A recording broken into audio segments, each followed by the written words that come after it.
Marion Sigaud, merci d'accepter d'accorder une interview à Mediapresse Info. Bonjour Alain Scada, toujours Marion. contente de vous voir. Merci beaucoup. Marion, nous nous étions d'ailleurs vus il y a quelques heures à peine, quelques jours à peine, pour l'hommage à Sainte Jeanne d'Arc. On en reparlera d'ailleurs tout à l'heure, puisqu'il y aura une actualité aussi concernant Sainte Jeanne d'Arc à Saint-Pétersbourg, sur laquelle on reviendra. Mais tout d'abord, je voulais traiter avec vous un sujet lourd, un sujet, disons, qui préoccupe beaucoup de parents, et à juste titre, c'est cette explosion de lectures destinées aux enfants par des drag queens, des contes transgenres et autres spectacles, pseudo-spectacles destinés à éveiller les consciences des enfants sur le gender. Voilà, je voulais votre avis sur le sujet parce que vraiment, on a l'impression que ça se multiplie. Toutes les semaines, il y a des annonces de tels spectacles, y compris organisés avec les écoles, avec les établissements scolaires. Donc voilà, je voulais votre avis sur le sujet. C'est l'accélération du plan. C'est l'accélération du plan. Le plan, c'est la sexualisation des enfants, c'est-à-dire que la sexualisation des enfants, c'est la destruction de l'enfance, puisque l'enfance est la période de la vie précisément qui précède la sexualité, qui précède l'éveil à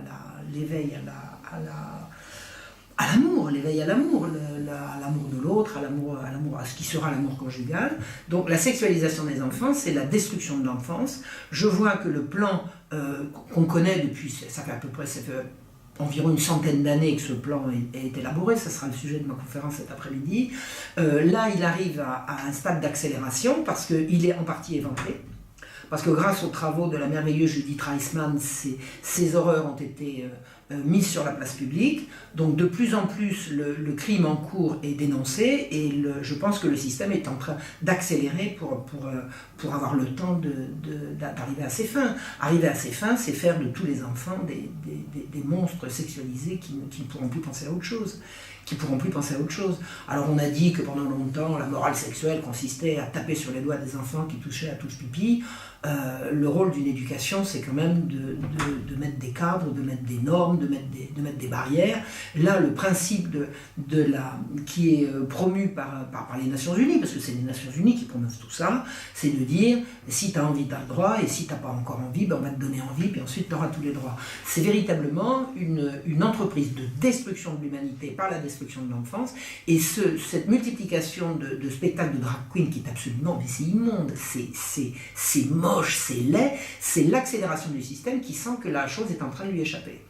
Qu'est-ce que vous diriez aux parents, justement? Parce que ce qui est inquiétant, c'est que beaucoup de parents, finalement, ne réagissent pas. Il faut attaquer. Je pense qu'il reste des lois sur l'attentat à la pudeur, il reste des lois sur la protection des mineurs et il faut demander qu'elles soient appliquées. Je pense que les parents sont suffoqués. J'en sais quelque chose, c'est que ça fait très longtemps maintenant que je suis au courant de ce qui se prépare, et tous les parents à qui j'en ai parlé me disaient « mais non, mais ils sont incrédules, mais c'est pas possible, et puis quand ils commencent à comprendre que c'est possible, mais qu'est-ce que je peux faire ? Il faut se mettre à plusieurs, il faut se...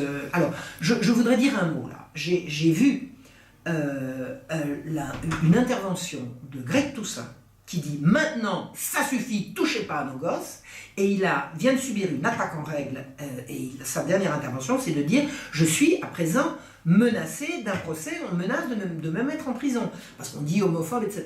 Greg Toussaint a dit les mots qu'il fallait « ne touchez pas à nos gosses ».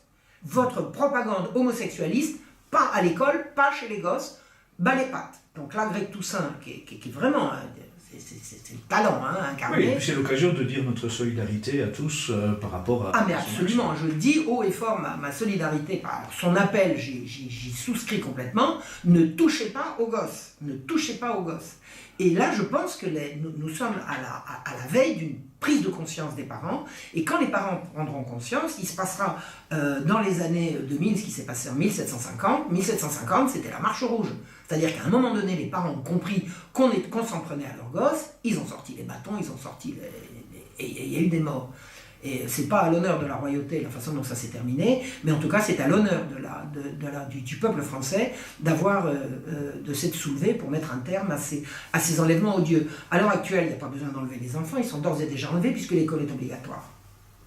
Donc les enfants vont à l'école, les parents sont en train de prendre conscience de ce qui se passe. Il y a des collectifs qui se mettent en place. Il y a des collectifs qui se mettent en place. Il faut absolument... Il reste des lois sur l'attentat à la pudeur. Il reste ces lois. Il faut exiger qu'elles soient appliquées. Il faut exiger qu'elles soient appliquées. On ne montre pas du sexe à des gosses. Pourquoi ? Parce que...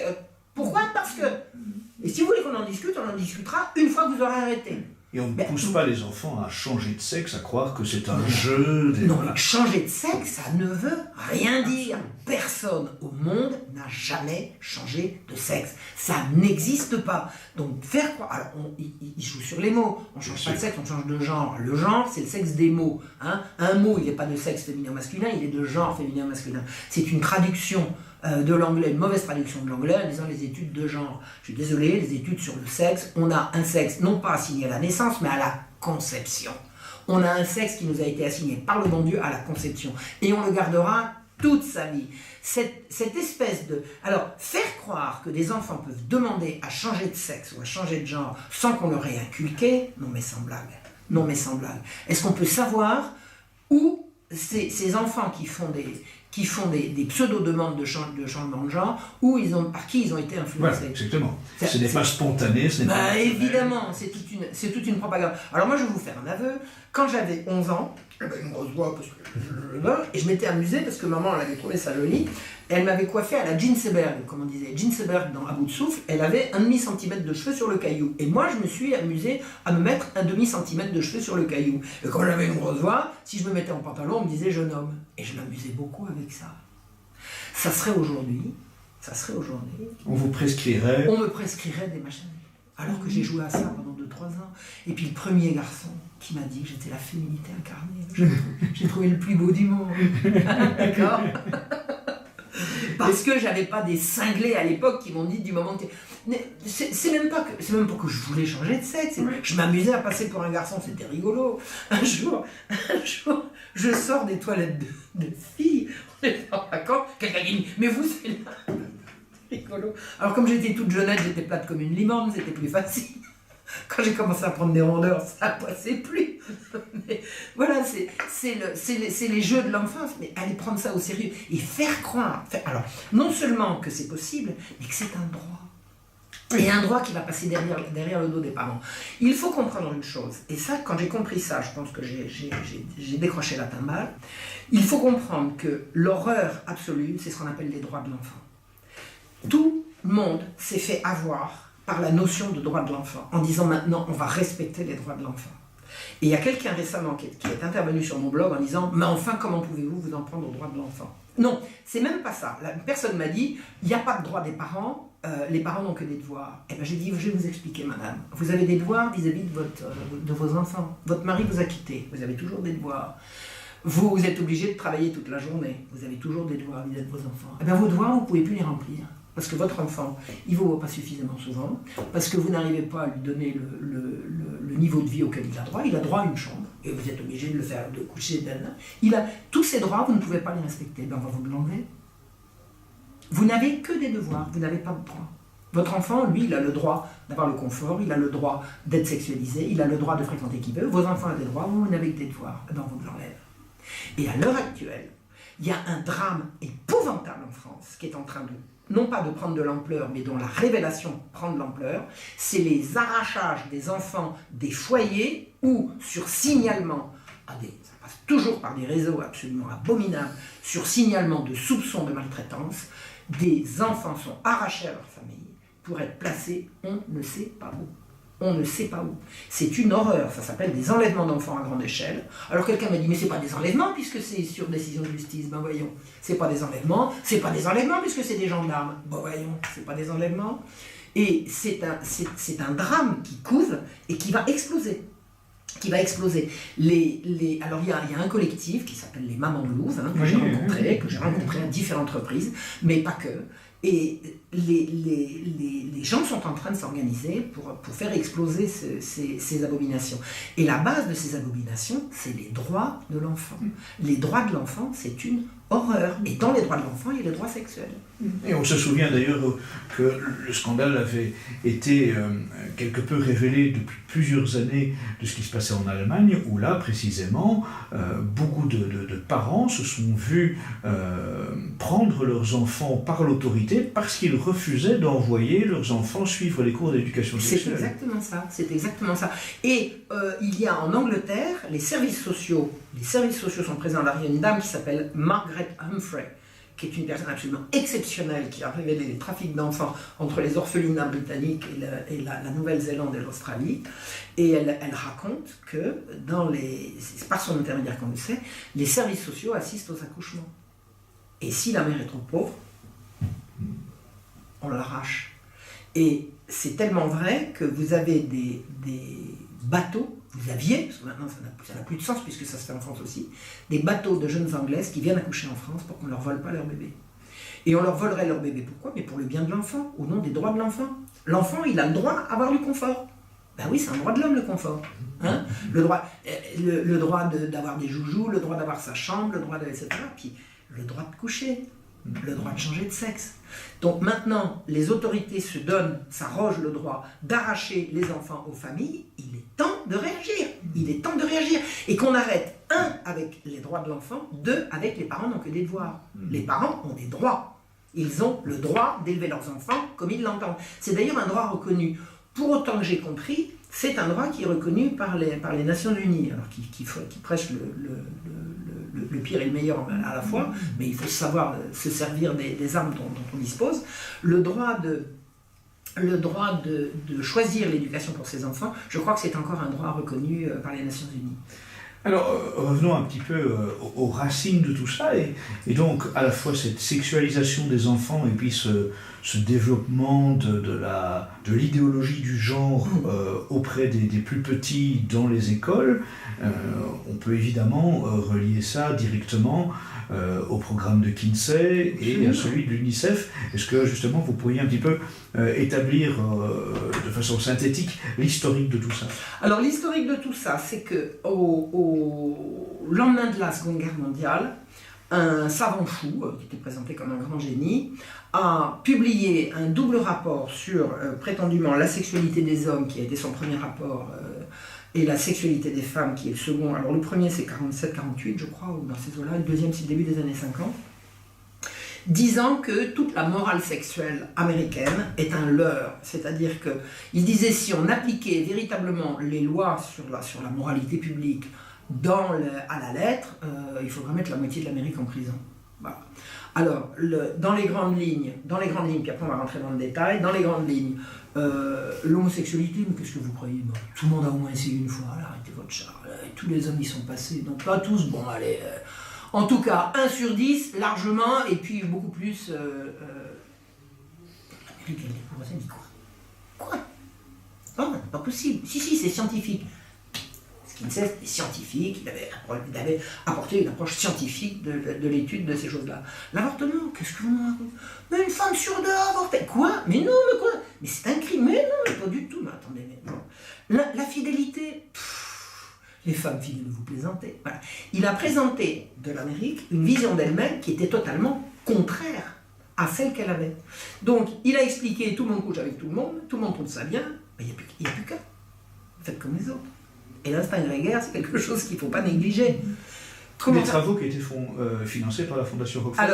Alors, l'intérêt, c'était de savoir que c'était la Fondation Rockefeller qui finançait et la CIA qui pilotait. Mais ça, on le saura qu'après.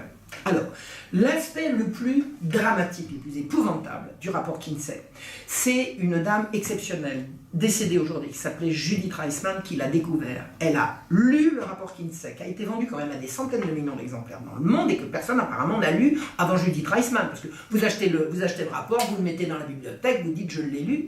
Elle a lu le rapport. Et elle est tombée sur un tableau qui dit nombre d'orgasmes des enfants au cours d'une séance. Orgasme des enfants. Elle voit des enfants de 3 mois, des enfants de 3 ans, des enfants de 6 ans. Et les enfants de 3 ans, il a eu 7, 8 orgasmes en 24 heures. Il me dit, mais il a dormi entre quelle heure et quelle heure? Qu'est-ce que c'est que ça? Mais qu'est-ce que c'est que ce truc? Mais qu'est-ce que c'est que ce tableau? Qu'est-ce que c'est que ce tableau? Elle a pris sa plume, et le Kinsey était mort à ce moment-là, c'était dans le courant des années 80.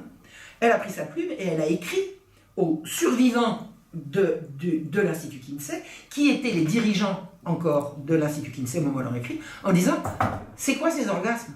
C'est quoi? Réponse, nous les stimulions manuellement et oralement. Elle a dit, quoi? Qu'est-ce qu'elle a enquêté, et elle a découvert que Kinsey avait fait violer des gosses par un pédophile notoire, et que quand les enfants hurlaient, s'évanouissaient, faisaient des convulsions et tentaient de fuir, ils notaient en face orgasme. C'est-à-dire que la sexualisation des enfants passe par une imposture fondée sur un crime abominable. Et les conclusions de Kinsey sont: les enfants sont sexuels dès la naissance. Et tous les programmes de l'ONU actuels, ceux de l'ONU, ceux de l'UNICEF, ceux de l'Europe, ceux de l'Organisation mondiale de la santé, sont fondés sur les recherches de Kinsey. C'est-à-dire qu'on viole des enfants, chaque fois qu'ils hurlent, on dit « il a joui ». Donc il peut jouir, donc les enfants peuvent jouir. Donc on abolit toute la morale. On est face à un crime d'une ampleur, d'une horreur absolue. Et Judith, toute seule, elle a eu tous les lobbies contre elle. Elle a eu, c'est extraordinaire, le combat de cette femme.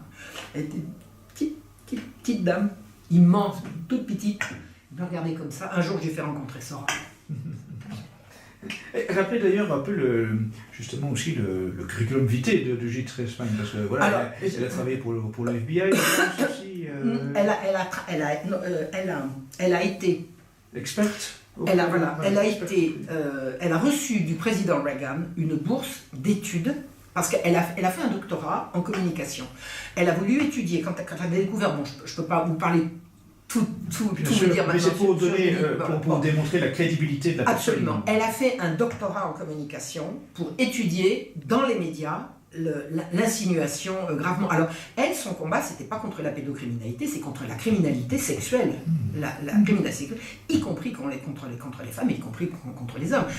C'est la criminalité sexuelle qui l'intéresse, et elle est allée regarder dans la presse, notamment dans Playboy, mais dans toute cette... Bon. Et alors, elle a eu, armée d'un doctorat, elle a reçu du président Reagan une bourse précisément pour étudier l'influence de cette littérature sur les crimes. Et elle n'a jamais pu faire son... Elle a été obligée de rendre l'argent. Elle n'a jamais pu faire son étude. Parce que les lobbies, notamment les lobbies LGBT, ils se sont déchaînés contre elle. Et on lui a retiré... C'est effrayant. C'est effrayant. Les menaces de mort, elle a été mise en cause, sa crédibilité a été mise en cause, elle a été traînée dans la boue, elle n'a jamais fléchi. Elle n'a jamais fléchi. On lui a... ce qu'elle ne pouvait pas faire à titre officiel, elle l'a fait dans des livres, et les livres, ils se sont passés sous le manteau, et puis c'est comme ça qu'ils sont arrivés un jour.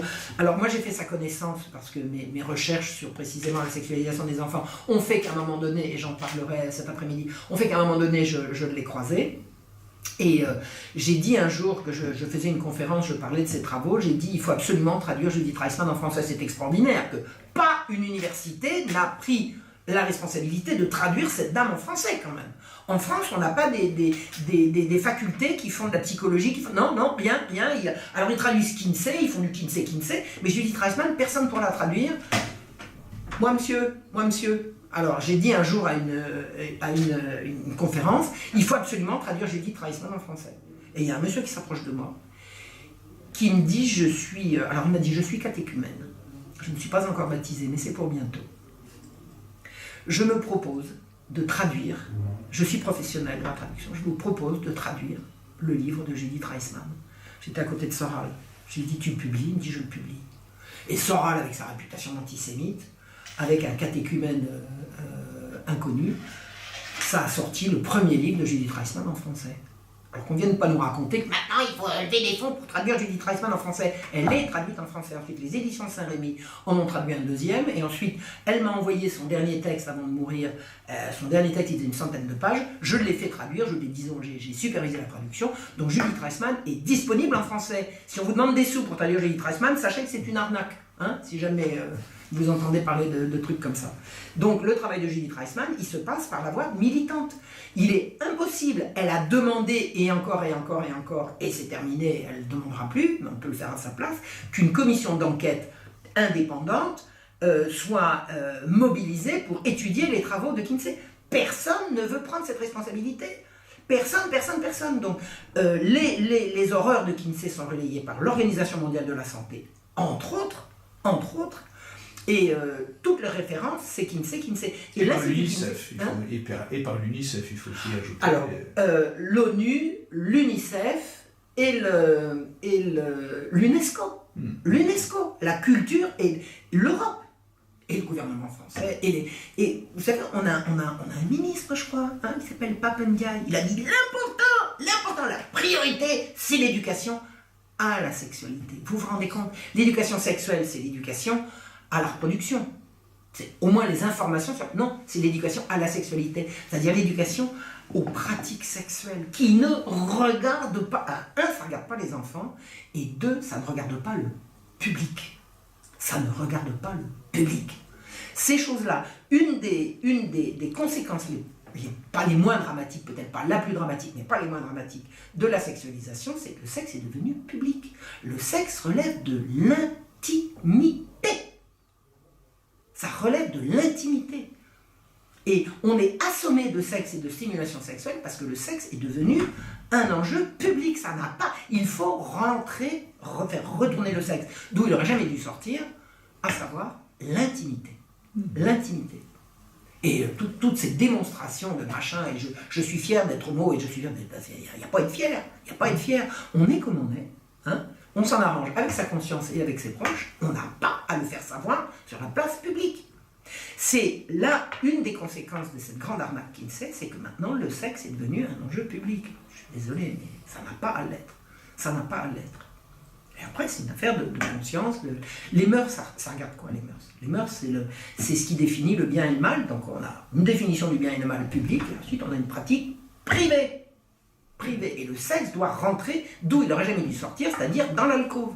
Mais il faut bien dire aussi qu'aujourd'hui, justement, tout cela entre dans le plan du nouvel ordre mondial. Il s'agit de déstructurer la famille, de déstructurer tous les comportements de la société, et donc de nous amener à avilir la population pour mieux la maîtriser.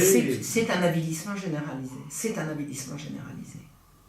Voilà, la première fois que j'ai vu, c'est Dieudonné qui avait mis ça en ligne. Excusez-moi, je vais être choquante. Alors, je suis toujours choquante dans mes trucs parce que je traite de sujets scabreux. Mais un jour, Dieudonné a mis une vidéo où on voit, à Strasbourg, dans une avenue, sous un lampadaire, un couple qui se sodomise, en pleine rue. C'est bon, là. Non, mais c'est bon. On va où? C'est pas on va où? On est où? Oui. On est chez les fous. C'est le diable. C'est le diable. Franchement, est-ce qu'il y a plus beau que l'amour? Il n'y a plus d'amour là-dedans. J'ai étudié tous les textes. Jamais le mot amour n'est prononcé. Jamais. Dans tout ce qu'ils appellent l'éducation à la sexualité. C'est la dépravation. Jamais. C'est très exactement ce qui est, dans toutes les grandes religions, considéré comme un péché grave. C'est-à-dire, c'est la luxure. C'est-à-dire la recherche du plaisir pour lui-même. Et un jour, un type qui m'agresse et qui me dit « Mais enfin, le plaisir, c'est important. » Je dis « C'est évident que c'est important. Mais si on n'avait pas le plaisir à se reproduire, on ne se reproduirait pas. Mais vous prenez le but pour le moyen et le moyen pour le but. Renversé. Tout à fait. Le plaisir, c'est le cadeau du bon Dieu pour que la vie puisse se perpétuer. Et vous en faites de l'horreur. D'autant que, si j'ai bien compris, c'est un plaisir qui ne... à partir du moment où on sait qu'il recommence immédiatement après, c'est qu'ils n'ont pas eu de satisfaction. Je veux dire, c'est jamais un accomplissement. C'est une succession d'excitation, excitation et apaisement qui ne... Pas apaisement, satisfaction qui remène, qui pousse à recommencer immédiatement après. C'est jamais, jamais, jamais apaisant. C'est jamais de la paix. C'est jamais de la paix. Donc c'est toujours plus. Et j'avais une amie que j'avais rencontrée qui s'était beaucoup battue. C'est elle qui m'a expliqué ce que c'était que les réseaux pédophiles. Elle me dit il y a quelque chose d'absolument dramatique chez ces gens-là, c'est qu'ils ont besoin de toujours plus. C'est toujours plus. Ce qui les a excités la fois d'avant n'est plus suffisant. Et Judith Reisman l'a très bien expliqué. Il dit c'est une excitation à partir du moment où c'est dépravé, où il n'y a jamais de l'amour, ça va être ce qui va être un peu bizarre, et puis après bizarre ça va être un petit peu violent, puis après ça va être l'atroce, et puis après dans l'atroce il en faudra toujours plus. C'est diabolique. C'est diabolique. C'est diabolique. On se bat contre le diable. Et je voudrais dire une chose concernant mon amie Judith. Judith m'a dit, je ne croyais pas en Dieu. Un jour j'ai vu le diable. Et maintenant, je crois en Dieu. Justement, mais c'est une belle transition pour parler de la question suivante. Je voulais traiter avec vous, Marion, de l'importance de la foi dans le combat que vous menez. C'est essentiel. C'est essentiel. C'est-à-dire que si on se bat pour voir le résultat du combat, on ne se bat pas. Parce qu'on a l'impression que la victoire se recule et que si on veut se battre contre des choses aussi horribles, il faut se dire je ne verrai pas, mais ça ne sera pas en vain. C'est-à-dire que s'il n'y a pas d'au-delà, on ne fait rien. S'il n'y a pas d'au-delà, on ne fait rien. On ne fait rien parce qu'on est tout de suite désespéré. On n'y arrivera pas. On n'y arrivera pas. Et moi, si je meurs maintenant, j'y suis arrivé quand même, parce que j'ai fait ma part. Alors j'espère bien continuer de vivre longtemps parce que j'aime la vie et Dieu sait. Et qu'il y a encore du pain sur la planche. Et qu'il y a encore du pain sur la planche. Mais ce que je veux dire, c'est que la foi, c'est essentiel pour mener un combat dont on doit accepter qu'on n'en verra pas le résultat. Absolument. C'est-à-dire que c'est au-dessus de soi. C'est au-dessus. C'est au-dessus. C'est au-delà et c'est au-dessus. Et c'est très très stimulant pour avancer. C'est très très stimulant. Je pense que sans la foi, on ne fait rien. Ou alors on fait, et puis on dit, ça marche pas. Puis... Oui, voilà, c'est ça. C'est l'action, c'est l'activisme stérile d'une certaine façon. Absolument. Et désespérant. Oui, tout à fait. Et désespérant. Tout à fait, parce qu'on n'en voit pas les résultats immédiats, donc on se lasse, on désespère, on change de crèmerie, et on reste dans l'insatisfaction permanente. Et moi, je ne suis jamais désespérée. Ah si, de temps en temps, j'ai des moments de désespoir, alors je m'assieds tranquillement et j'attends que la crise me passe. Quand je suis reparti, c'est reparti. Je ne me permets pas de désespérer, ma religion me l'interdit. Voilà. Et ça, c'est essentiel. C'est essentiel. Et Judith, elle s'est convertie comme ça. Je pense vraiment, c'est ce qui nous distingue, nous catholiques, de ceux qui n'ont pas la foi, c'est que la vertu d'espérance nous aide à supporter toutes les horreurs que nous voyons défiler sous nos yeux. Oui, exactement. Exactement.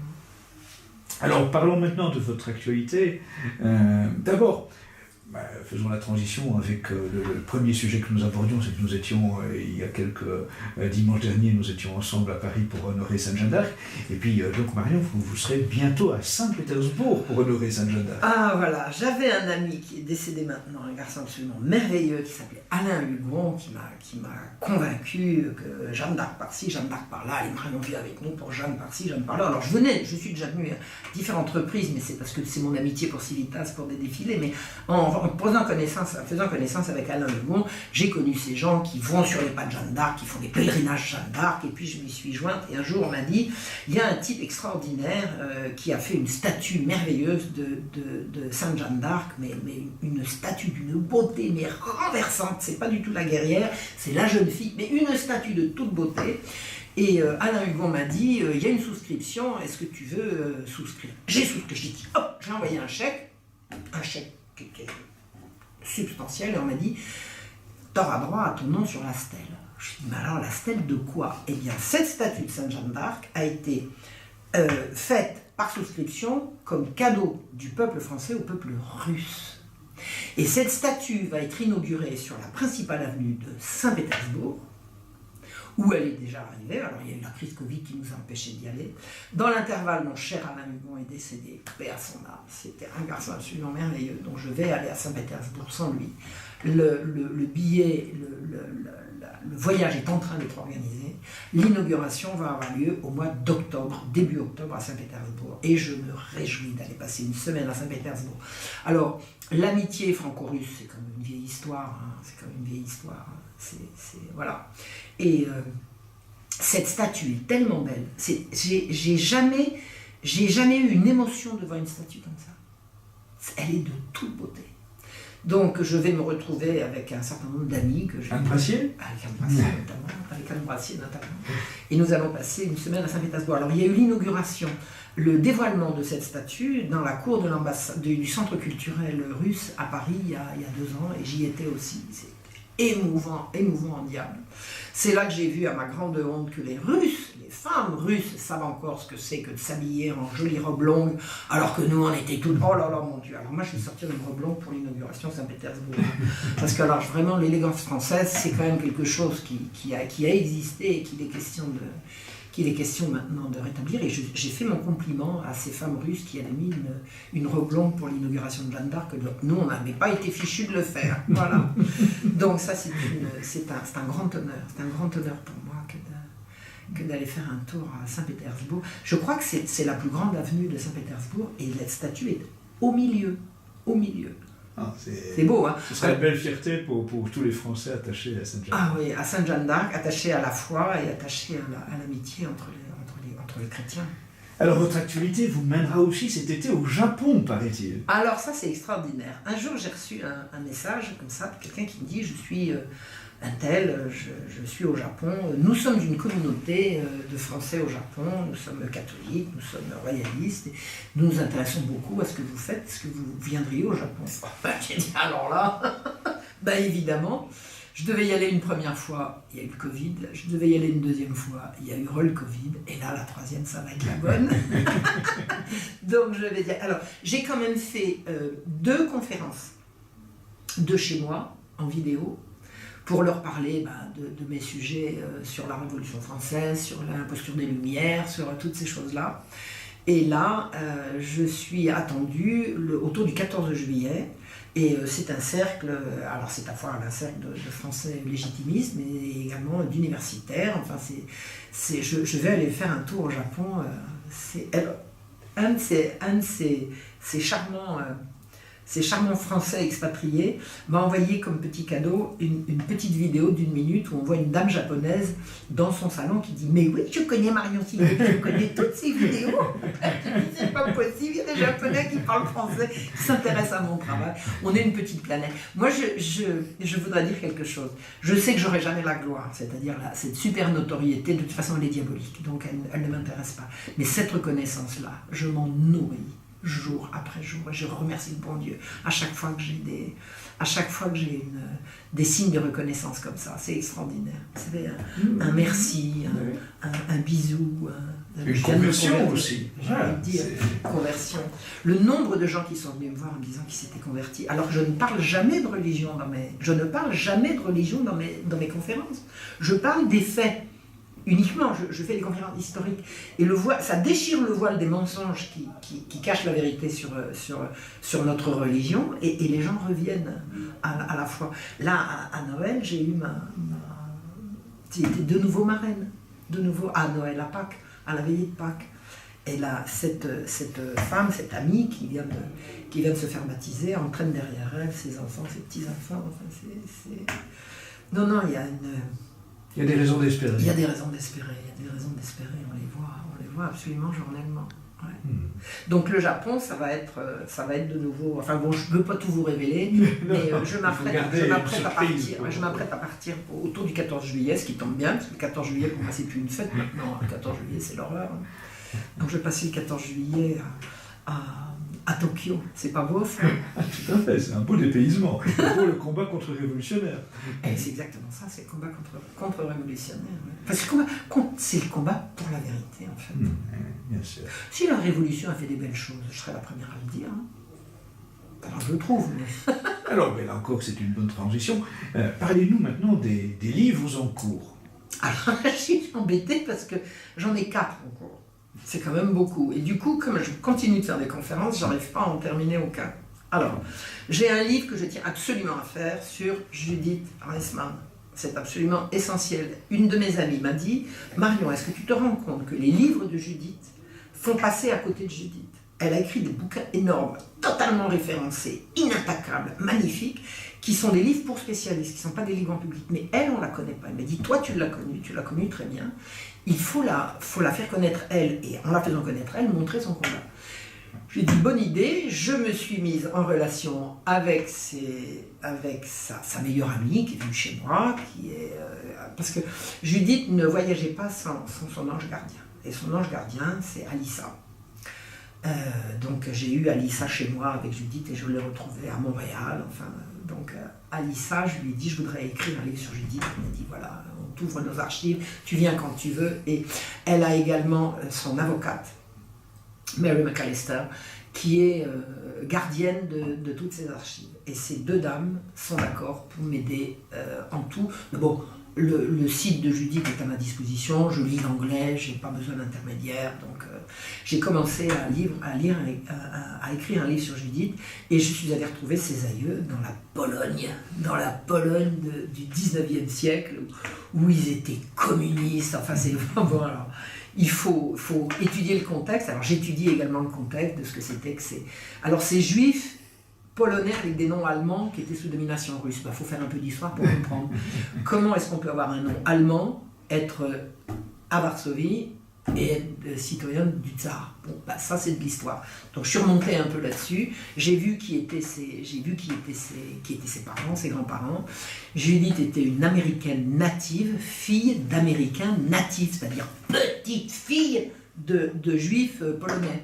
Mais elle était native américaine et son père et sa mère étaient natifs américains. Donc il ne faut pas nous la jouer qu'elle a fui le nazisme. Il ne faudra pas nous la jouer comme ça. Hein, ça ne va pas, ça. Ça ne va pas. Ce qui n'empêche pas qu'elle a fait les études qu'il fallait dans ce sens-là. Voilà. Donc, montrer sa jeunesse, son enfance, et surtout sa découverte à travers son drame personnel, sa découverte et son combat. Et j'ai tout en main. J'ai commencé à écrire. Je n'ai évidemment pas d'éditeur. J'ai demandé, je ne veux pas dire qui, mais quelqu'un vient de me refuser. Non, nous ce qu'on veut, c'est des sujets positifs. Je dis comme si Judith Reisman, c'est pas un sujet positif parmi les positifs. Il n'y a pas plus positif que ça. Bon, mais on ne peut pas forcer les gens. Donc, je vais chercher un éditeur. Je pense que je vais trouver sans difficulté.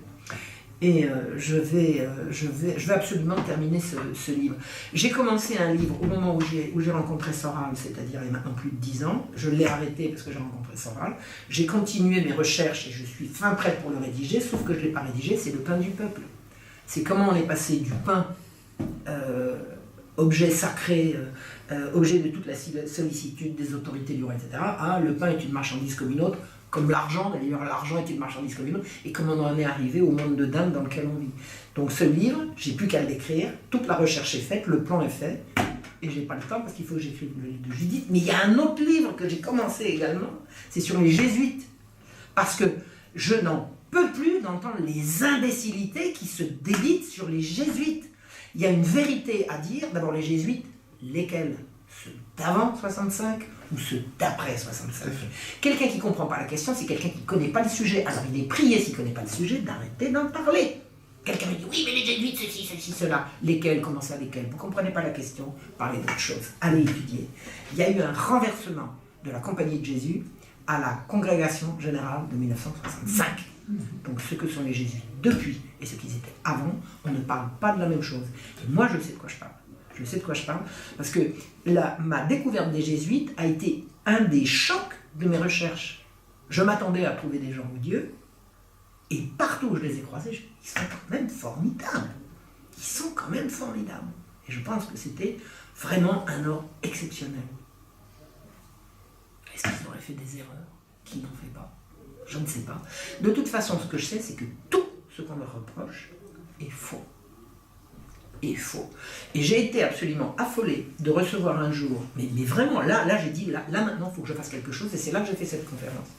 Quelqu'un m'a envoyé une vidéo interminable, des heures et des heures et des heures, envoyée par une bonne femme, une Hollandaise, qui explique que le nouvel ordre mondial va s'effondrer, que ça y est, que la vérité est en train de se faire jour, et qu'il est temps de découvrir que le nouvel ordre mondial, c'est les jésuites. Qu'est-ce que c'est que cette folle? Mais alors, Elle dit des choses qu'on a envie d'entendre sur la franc-maçonnerie. Et au milieu, elle met les jésuites. Non mais c'est bon là, c'est bon. Si j'avais pas fait toutes les études que j'ai faites et toutes les recherches que j'ai faites, je me serais fait prendre. Sauf que... Mais il faut dire que ces gens-là discréditent le combat contre le mondialisme. Mais complètement, mais de toute façon, ce sont des agents. À partir de... Alors moi, j'ai un double critère pour savoir qui est sérieux et qui ne l'est pas. C'est la façon dont on me traite. Quelqu'un qui dit oui, Marion Sigol est l'extrême droite, c'est qu'il n'a pas lu ce que j'ai écrit. Donc ça veut dire qu'il se renseigne sur Wikipédia. Quelqu'un qui se renseigne sur Wikipédia, laisse tomber. Laisse tomber. Je cherche quelqu'un de sérieux. Donc la façon dont on me traite et la façon dont on traite les jésuites. C'est un double critère. Vous faites des études d'histoire. Oui, le jésuite, non. Lesquels? Bon, alors vous n'y connaissez rien. Suivant. Et là, il y a vraiment quelque chose à écrire sur les jésuites. Et j'ai envie de le faire. Tout ce qu'on raconte, toutes les horreurs qui ont été racontées sur les jésuites, ce sont des horreurs qui ont été racontées dès le début. Ce sont les mêmes systématiquement. Et c'est toujours par les mêmes. Je vais dire une énormité. Les mêmes qui ont condamné Jeanne d'Arc. Ce sont les mêmes à une autre période qui se sont dressés contre les jésuites. Ce sont les gens de pouvoir qui ne veulent pas obéir à la loi commune. Ça sera l'université, ça sera les parlements, et après ça sera les loges.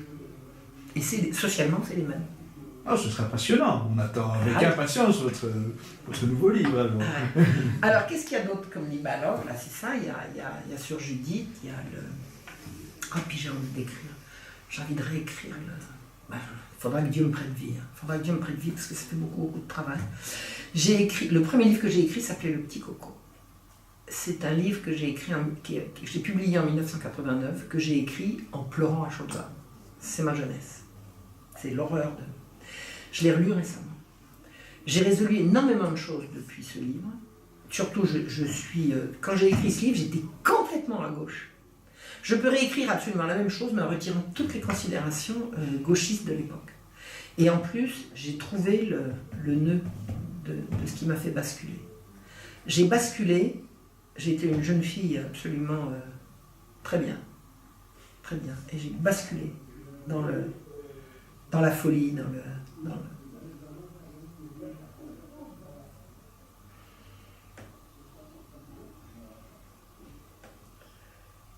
50 ans après, ça remonte.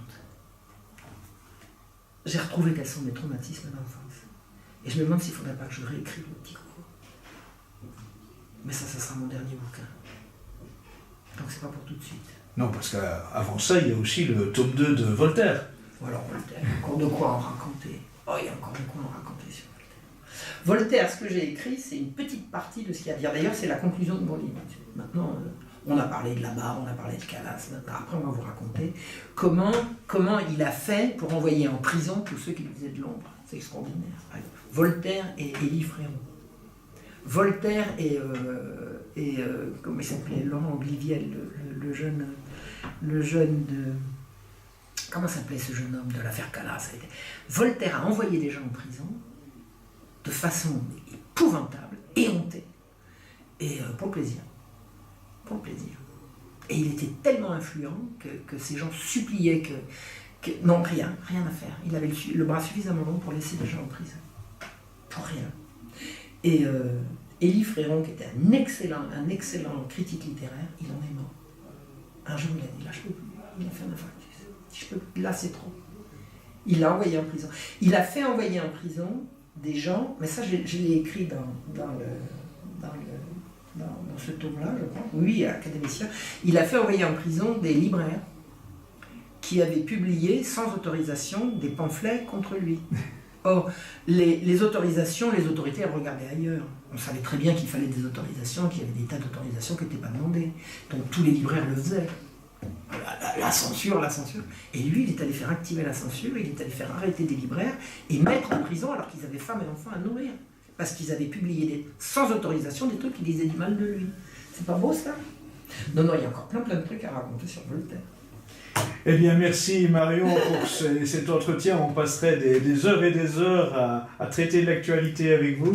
En tout cas, merci pour ce bel aperçu. Merci Alain, merci à Civitas, merci à Mediapresse Info. À très bientôt Marion. Au revoir.